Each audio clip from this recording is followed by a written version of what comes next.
چوروں نے دل کے مریضوں کی ادویات بھی نہ چھوڑیں۔ کراچی میں دل کی بیماری کے سب سے بڑے اسپتال میں لاکھوں روپے کی ادویات مبینہ طور پر چوری کر لی گئیں۔ قومی ادارہ برائے امراض قلب میں فارمیسی انچارج جبران بن یوسف پر لاکھوں روپے کی ادویات چوری کا الزام لگ گیا۔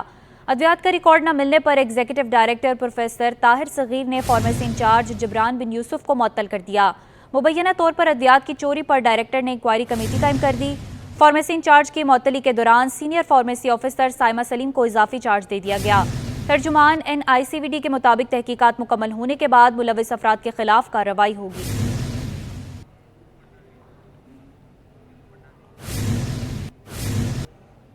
شہری ہوابازی کے کینیڈین محکمے کی جناح انٹرنیشنل ایئرپورٹ کراچی کے ایویشن سیکیورٹی اسیسمنٹ کی کامیاب تکمیل۔ شہری ہوابازی کے کینیڈین محکمے کی 2 رکنی ٹیم 15 جولائی کو پہنچی تھی۔ کینیڈین ہوابازی کی ٹیم کا مقصد ایویشن سیکیورٹی اسیسمنٹ تھا۔ جانچ پڑتال کا مقصد براہ راست PIA کی کینیڈا جانے والی پروازوں کے لیے اضافی سیکیورٹی اقدامات کو جانچنا تھا۔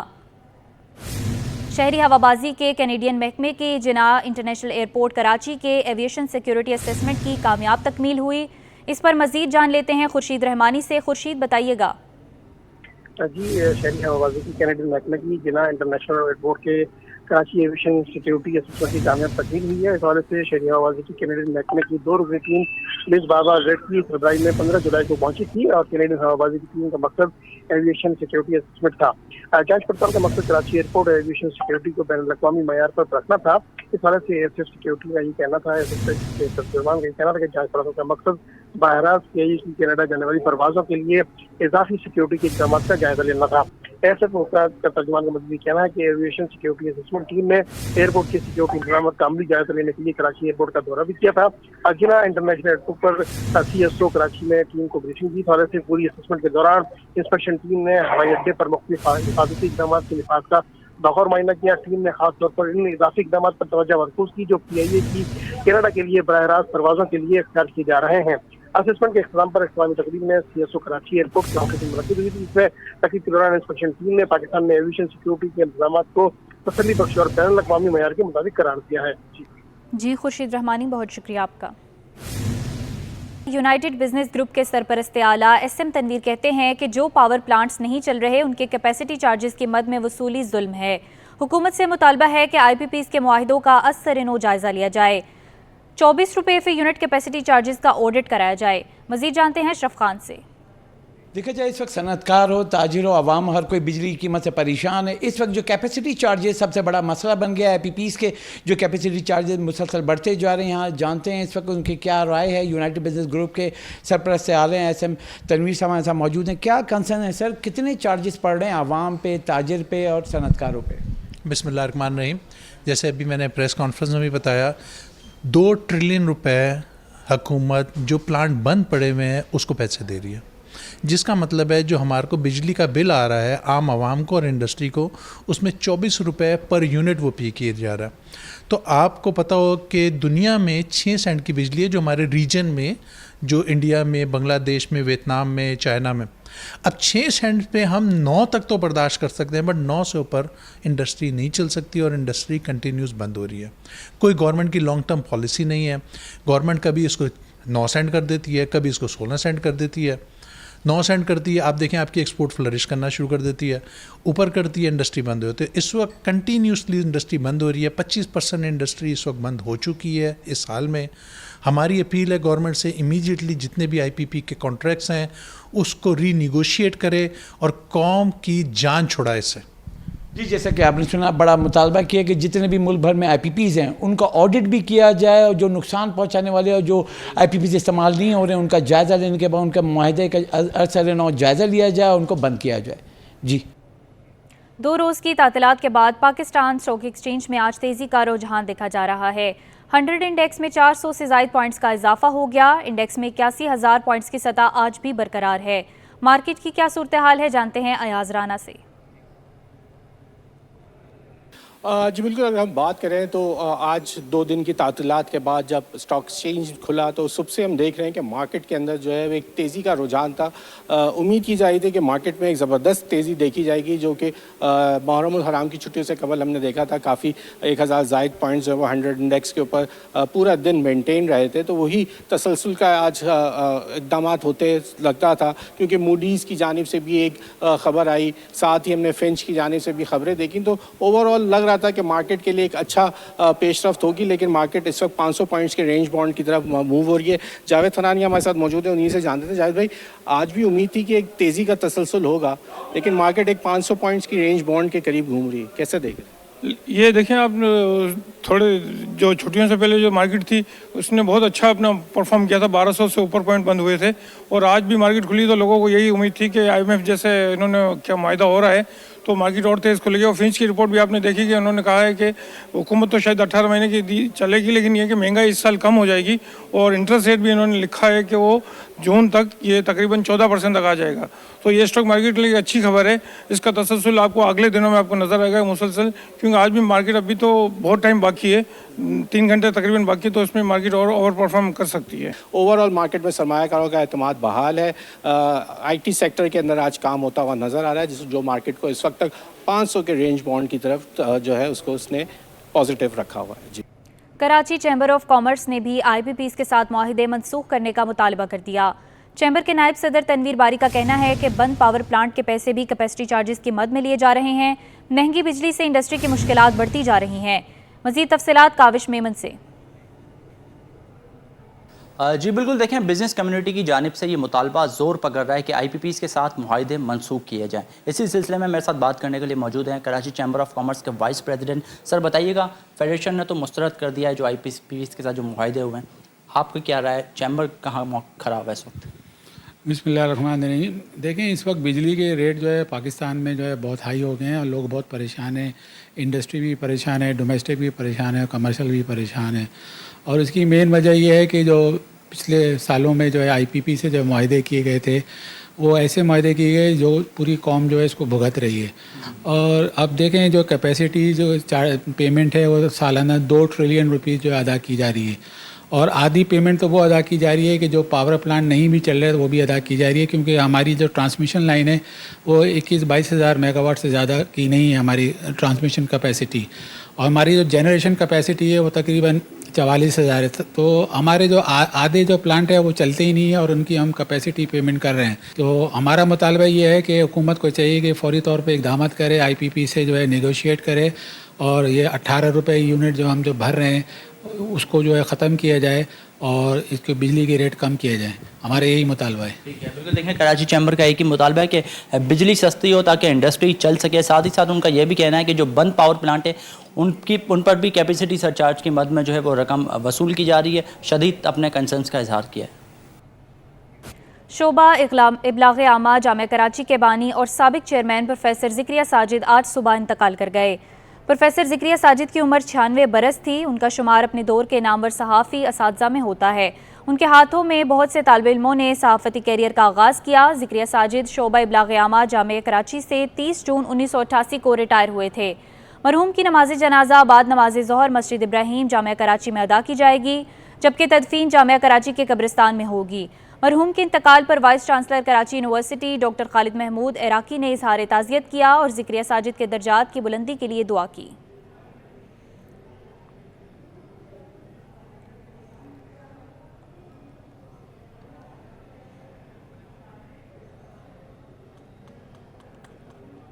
شعبہ ابلاغ عامہ جامعہ کراچی کے بانی اور سابق چیئرمین پروفیسر ذکریہ ساجد آج صبح انتقال کر گئے. پروفیسر ذکریہ ساجد کی عمر 96 برس تھی. ان کا شمار اپنے دور کے نامور صحافی اساتذہ میں ہوتا ہے. ان کے ہاتھوں میں بہت سے طالب علموں نے صحافتی کیریئر کا آغاز بھی کیا. کوزے میں سمندر کو بند کرنا تو آپ نے سنا ہوگا، لیکن درخت کو گملے میں بند کر دینا بھی کمال کا فن ہے. جی ہاں، جاپانیوں نے ایسا ہی کر کے دکھایا ہے. بونسائی ایک جاپانی فن ہے جس میں درختوں کو اس طرح اگایا جاتا ہے کہ وہ بڑے درختوں کی طرح شکل اختیار کر لیتے ہیں، لیکن قد میں رہتے چھوٹے ہی ہیں، یعنی بونے درخت. صدیوں سے جاری اس فن کو دور جدید میں زیادہ شہرت ملی ہے. تفصیلات اس رپورٹ میں. ایک بڑا درخت گملے میں لگا ہوا دیکھنے والوں کو حیران کر دیتا ہے۔ بونسائی کا آغاز چین میں ہزاروں سال سے پہلے ہوا، جہاں اسے پینجنگ کہا جاتا تھا۔ جاپان میں اس فن کو مزید بہتر بنایا گیا۔ بونسائی کے لیے مختلف درختوں کی اقسام استعمال کی جا سکتی ہے، جیسے جمپر، پائن، میپل اور پھولدار درخت جیسے چیری اور ازالیا۔ درخت کی قسم کا انتخاب اکثر موسم اور مطلوبہ ماحول پر منحصر ہوتا ہے، یوں ہی تیار نہیں ہوتا۔ اس کے لیے مسلسل ریاضت اور سخت محنت درکار ہوتی ہے، جیسے تراشنا، تار لگانا اور دوبارہ گملے میں لگانا۔ یہ تکنیکیں درخت کی نشو و نما اور شکل کو کنٹرول کرتی ہیں۔ بونسائی ایک فن ہے۔ ہر درخت کو ایک خاص شکل دینے کے لیے کاشتکار اسے اس طرح ڈیزائن کرتے ہیں کہ وہ قدرتی مناظر کی عکاسی کریں یا سکون اور خوبصورتی کا احساس دلائیں۔ بونسائی فن اور باغبانی کا امتزاج ہے، جس کے لیے صبر، مہارت اور فطرت کی گہری تعریف کی ضرورت ہوتی ہے۔ اس فن کی ایک قدیم تاریخ ہے اور یہ دنیا بھر میں ایک مقبول اور قابل احترام فن کی شکل میں جاری ہے۔